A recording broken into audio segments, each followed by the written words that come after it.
Welcome to the Daily Message. Today I want to continue our reflections on some of the great Christian mystics, those who were able to live in social isolation and yet did great things for the world. Today I want to reflect briefly on Juliana of Norwich. She was born in 1342.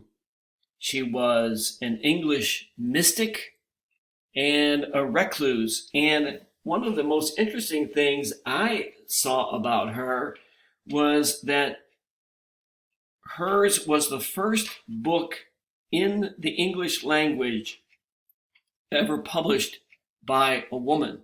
She is the first English author, female English author, to have her work published. So what about the cat?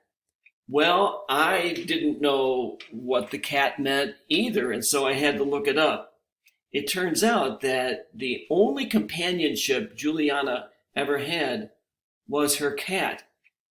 And she was allowed to keep the cat for very practical reasons, and that was to control the rat population where she lived.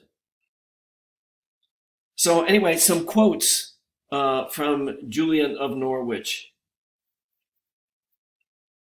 First, she says, "The fullness of joy is to behold God in everything."